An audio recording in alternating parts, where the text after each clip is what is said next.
Today, we want to talk about how to write Sijo.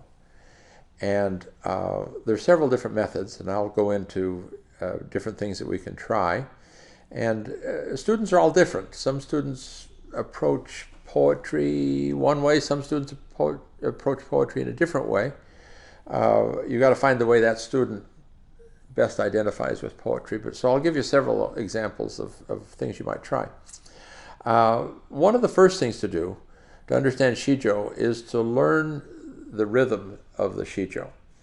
And many American students have already learned haiku and have learned the importance of the regular rhythm. In haiku, of course, it's 5-7-5. In Sijo, it's a little more complicated, but you have 3 lines nonetheless. And exactly like haiku, the first line introduces the topic, the second line develops the topic, and the third line resolves the topics, usually in a way you don't quite expect, with a little bit of a surprise or a twist or something different in the third line. So one of the first things that you should probably do to learn a good Sijo, or to learn how to write a Sijo, is to study the masters. Look at some of the best examples out there. And my favorite Sijo is the story of Sejong Cultural, who was asked to join in founding a new government, to set up a new dynasty. This was in 1392. And he could not, because he was loyal to the king of the old dynasty. And he couldn't just say, I'll start a new dynasty. He couldn't do it. Because if anything, as a Confucian scholar and a Confucian gentleman, as a Confucian official, if anything, he was loyal. If he wasn't loyal, he was nothing. He abandoned all of his principles, so he was loyal. So his song of loyalty is a great example of a Sijo, both from the story and also from the Sijo just by itself. And the Sijo goes like this: though I die and die again, though I die 100 deaths, after my bones have turned to dust, whether my soul exists or not, my red heart, forever loyal to my Lord, will never fade away. That's the Sijo. That's the masterpiece. And it's translated as Lord. In Korean, the word is nim, which can be one's lover, actually. But it's anyone to whom one is loyal. In this particular case, it was his king. Sometimes you translate it as my red heart forever loyal to my king. But I like to translate Lord like the Old English, my lord, my lady, the landlord, someone to whom you're loyal. So the Lord, and then of course the Christian implication. Some people take a Christian implication off of this and have the Lord and Master, you know. But it's to whomever you're loyal to.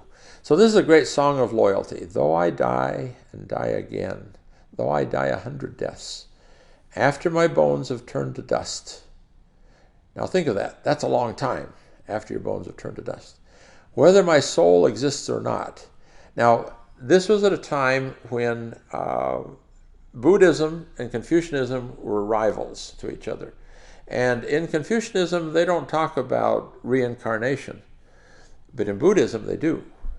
And he's in effect saying, whether my soul exists or not, maybe there is reincarnation. Maybe I will be born again. But no matter how many times I'm born, once, twice, 100 times, I will forever be loyal. Now you think about it. Even after reincarnation, if I'm born again as a cow, if I'm born again as a servant, if I'm born again as a prince, it doesn't matter how I'm born again, my heart will be loyal. It's a powerful, powerful image. Whether my soul exists or not, my red heart, forever loyal to my Lord, to my King, to my wife, to my husband, forever loyal, my red heart will never fade away. Okay, so that's the masterpiece. And the poem itself is wonderful. It shows the loyalty of the Sejong Cultural. And of course, he died. He was asked to join this new coup, this new government, and he refused. So for fear that he'd go and tell the coup planners, or tell the king that the coup was afoot, of course he knew he would lose his life to turn down this opportunity to join in a new government. So the poem itself has a great story to tell. Chung Mong-ju's story is wonderful. But the poem gives the classic example. Though I die, 3 beats, and die again, 4 beats. Though I die, 100 deaths. So in the classic measure of the poetry, 3/4, 4/4, 3/4, 4/4. When we say 4, it could be 3. There's some flexibility in the meter. And then the final line, my red heart, these 3 beats, then set up to the 5 or 8 beats of the punchline. Set up and punchline. 3 beats, 5 to 8 beats. That's the structure. And then finishing off the story.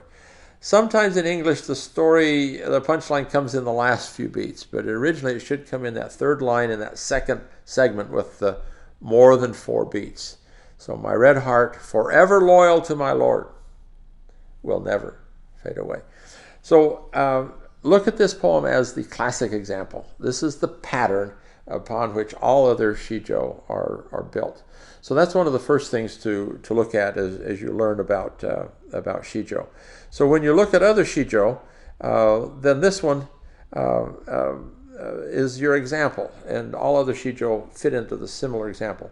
Another shijo that I really enjoy, that's really good for high school students, is called Mount Taesan in Korean, or Taishan is the Chinese pronunciation.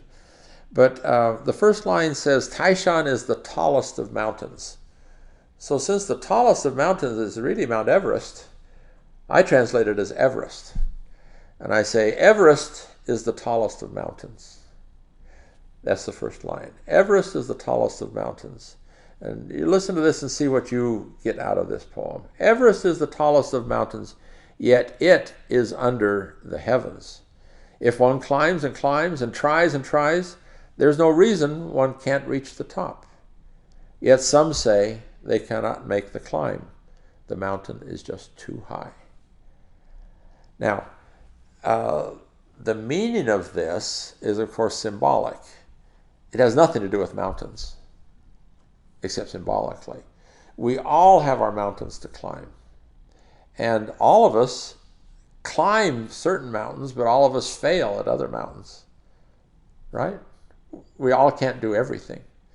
And so Everest is the tallest of mountains, yet it is under the heavens. See the rhythm. If one climbs and climbs and tries, there's no reason one cannot reach the top. Yet some say they can't make the climb. The mountain is just too high. So symbolically, it's really not about mountains. It's about doing something with your life and accomplishing something. You've got one student in the class that's a track star, and that's his mountain, and he can run the 100-yard dash faster than anybody, but he can't run the mile because sprinters can't run miles. And you've got the mile runner who can run a mile, but he can't do the 100-yard dash.